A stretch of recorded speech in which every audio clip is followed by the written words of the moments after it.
میں جوائن کیا ہے سینئر تجزیہ کار زرار کھوڑو صاحب نے. بہت شکریہ کھوڑو صاحب ڈان نیوز کو وقت دینے کے لیے. کھوڑو صاحب بتائیے گا حسن نصر اللہ کی شہادت کے بعد اب کیا اثرات مرتب ہونے جا رہے ہیں خطے پر؟ دیکھیں، ایک تو پچھلے کئی ہفتوں میں حزب اللہ کو بہت نقصان پہنچا ہے.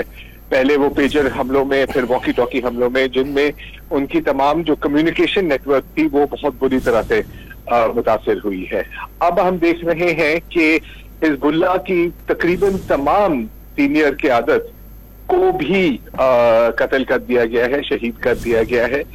تو حزب اللہ کی جو فائٹنگ کیپیبلٹی ہے گراؤنڈ پر وہ تو اس وقت موجود ہے، لیکن کمانڈ اور کمیونیکیشن کے بغیر اسرائیل کے ساتھ لڑنا ان کے لیے تقریباً ناممکن ہے. دوسری ہمیں یہ ایک چیز ذہن میں رکھنی چاہیے کہ یہ برابروں کا مقابلہ نہیں ہے. اسرائیل فضائی حملے کرتی ہے، ان کے پاس اپنی اور امریکہ کی جانب سے دنیا کی سب سے جدید جنگی ٹیکنالوجی ان کے پاس ہے. اور آپ نے دیکھا ہے کہ وہ ایک شخص کو ٹارگٹ کرنے کے لیے انہوں نے لبنان کے دہیا ڈسٹرکٹ میں 6 پوری اپارٹمنٹ بلڈنگز گرا دی ہے. تو ان کو تو روکنے والا کوئی نہیں ہے. دوسری بات یہ ہے کہ جتنی بھی کوشش کی ہے حزب اللہ نے یا ایران نے کہ کوئی ڈیٹرنس قائم کی جائے. آپ کو یاد ہوگا کہ ایران نے اسرائیل کے اوپر باقاعدہ میسائل حملے بھی کیے تھے. حزب اللہ تقریباً روزانہ کر رہا ہے، لیکن اس سے اسرائیل کو ڈیٹر نہیں کیا جا رہا ہے. وہ کانفیڈنٹ ہیں، ان کو پتا ہے کہ مغربی ممالک کی پوری سپورٹ ان کے پاس ہے. ان کو پتا ہے کہ جو خطے کے جو پڑوسی عرب ممالک ہیں وہ بھی کم و بیش ان کے ساتھ ہیں. تو اس وقت حزب اللہ، ایران اور حوثی مکمل طور پر یہ جنگ اکیلے ہی لڑ رہے ہیں. اور آنے والے دنوں میں میرا خیال ہے کہ آپ یہی دیکھیں گے کہ مزید بمباری ہوگی لیبنان پر. حزب اللہ کی جو پولیٹیکل پوزیشن ہے لیبنان میں وہ بھی کچھ حد تک اب کمزور ہوتی ہوئی نظر آ رہی ہے، کیونکہ حالانکہ لیبنان کی عوام کو یہ اچھی طرح سے پتا ہے کہ اسرائیل ان کا دشمن ہے.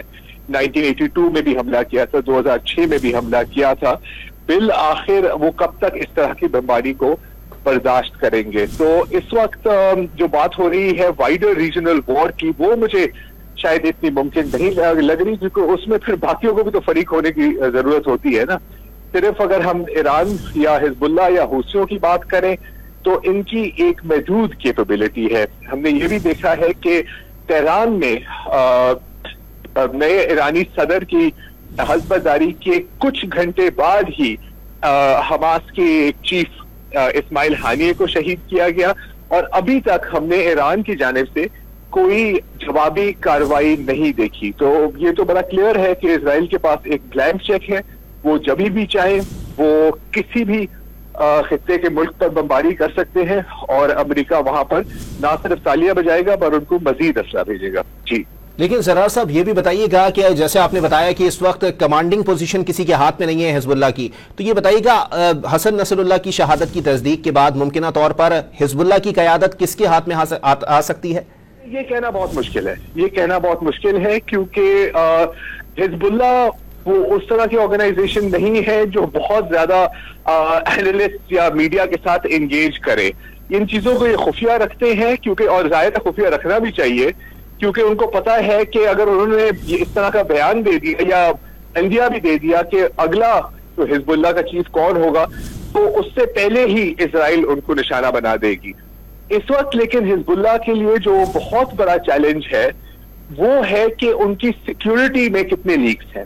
آپ نے دیکھا کہ جس طرح وہ پیجر اٹیکس کیے گئے، جس طرح وہ واکی ٹاکی اٹیکس کیے گئے، جس طرح ٹارگیٹڈ حزب اللہ کے کمانڈرز، فواد شکر لے لے آپ، حسن نصر اللہ لے لے آپ، کئی اور لے لے، کو ٹارگیٹ کیا جا رہا ہے. اس کا مطلب ہے کہ اسرائیلی موساد کی انفلٹریشن لیبنان میں اور بلکہ ایران میں بھی اس لیول کی ہے کہ اس سے نبٹنا بہت مشکل ہے.